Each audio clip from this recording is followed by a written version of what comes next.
안녕하세요. 오미생입니다. 50대 새로 시작하는 미국 생활 두 번째 유튜브를 찍고 있습니다.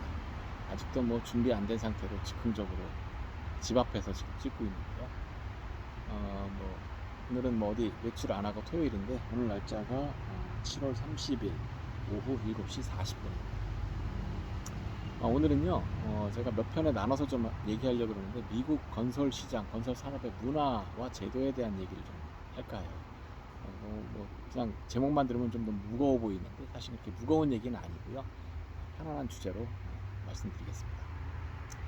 먼저 미국에 뭐 어떤 이유로든 간에 뭐 살러 오셨던 주재원으로 오신 분들이 자기 집을 렌트를 했을 경우에는 사실 집주인한테 뭐 수리를 부탁하겠지만 어떤 경우에 집을 구매하시는 경우가 있어요. 투자를 했던 어떤 간에 뭐 그런 경우에 이제 집을 수리를 하려고 그러는데 수리를 하실 필요가 있을 경우에 어떻게 해야 되느냐. 어떤 분들은 영어가 유창해서 뭐 정보를 다 찾아가고 구글에서 찾고 하시는 분 물어보고 해서 잘 하시는 분도 있지만 어떤 분들은 또 영어가 익숙하지 않으셔갖고 이래저래 물어서 한국 분들을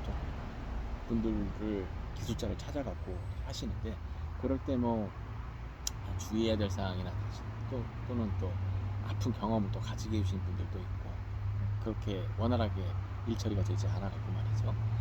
그런데 좀 도움이 되실 것 같아요. 예를 들면 이제 집수리를 미국에서는 특히 캘리포니아에서는 수리 비용이 500불이 재료비를 포함해서 500불이 넘어가면 보통 핸디맨이라고 하죠. 핸디맨이라고 부르는 건 이제 일반적인 용어인데 핸디맨 중에서도 이제 뭐 자격증이 있는 분이 있고 없는 분이 있어요. 무자격자한테 500불이 넘어가는 집수리를 하게 되면 사실 그게 불법이에요. 그걸 모르시는 분들이 많죠. 그래서 이제 어떤 식으로 편법을 하냐면은 집수리를 의뢰를 했을 때 어떤 분들이 이래요. 이제 기술자분들이 그럼 재료는 직접 고르시고요. 재료비는 직접 결제를 하세요.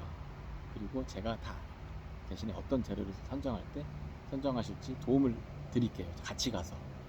그래서 재료비가 뭐 보통 한 뭐 500불 나오고 수리비가 인건비가 한 450불 나왔다. 그러면 도합 950불이잖아요. 그러면 이제 500불은 재료비를 뭐 어디 홈디포가 됐던 뭐 어디 시장에 가서 직접 자재시장에 가서 직접 결제를 하도록 유도를 하고 450불 인건비만 이제 결제를 기술자한테 청구를 하죠. 나쁜 방법은 아닌데 그게 이제 그 법적인 제도 안에서 그렇게 하면 문제는 없는데 혹시라도 뭐 1000불, 2000불, 뭐 만불 이렇게 되는 걸 갖다 무자격자한테 했을 때 크게 이제 뭐 두 가지 문제가 있을 수 있어요. 첫째는 나중에 문제가 생겼을 때 법적인 보호를 못 받는다. 어떤 문제냐면 이제 하자 문제는 뭐 그렇다 쳐요. 돈으로 해결할 수 있으니까. 두 번째 문제가 뭐냐면 심각한데 공사하다가 일하시는 분들이 다쳤어요. 그러면 이제 그거는 주인이 물어줘야 돼요. 법적으로 따지면, 엄밀히 따지면 주인이 직접 그 치료비부터 시작해서 다 물어줘야 됩니다. 그런 부분들을 좀 주의하셔야 되는데 이런 건설 하시는 분들이 이제 한국과 다르게 여기는 이제 자격증의 종류가 A, B, C, D 네 가지가 있어요. A는 토목, B는 건축, 종합건축, C하고 D는 이제 전문 분야, 세부 분야별 이제 면허예요. 그런데 이제 세부 분야별 면허는 예를 들면 뭐 윈도우, 페인팅 이렇게 구분되어 있는데 이거는 자기 분야밖에 일을 못해요. 다른 분야 일을 못해요. 그런 경우에는 오토바이 그런 경우에는 보통 A나 B를 이제 건축 같은 경우에 B를 가지신 분을 보통 제너럴 컨트랙터라고 하는데 종합 건축업이거든요. 이분들을 통해서 의뢰를 해야 돼요. 두 개나 세 개가 겹친 경우에. 그래서 이제 이 컨트랙터 라이센스가 있느냐 없느냐를 가지고 법적인 보호를 받을 수 있고 또 그 라이센스만 있다고 되는 게 아니고 라이센스에 더하는 기술이나 경험이 있어야 되고 뿐만 아니라 거기에 따른 보험이나 기타 어떤 그 반드라고 그러죠. 채권도 제대로 법에 맞도록 구비하고 있어야 됩니다. 이런 것들에 대한 세부 정보는 그 컨트랙터 CSLB 컨트랙터 스테이트 라이센스 보드라는 .org라는 어떤 죄송합니다.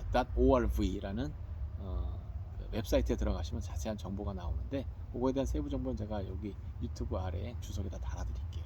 거기 들어가셔서 이제 라이센스 정보에 대한 것도 직접 그 사람의 라이센스 넘버를 다 조회할 수 있으니까 그 사람의 이름, 상호가 맞는지 확인하고 집수리를 의뢰하는 게 좋습니다.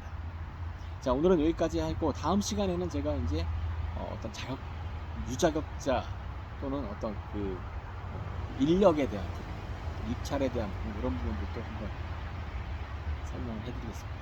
자, 오늘은 토요일 저녁 편안한 저녁 되시고요. 시청해주셔서 감사합니다. 고맙습니다.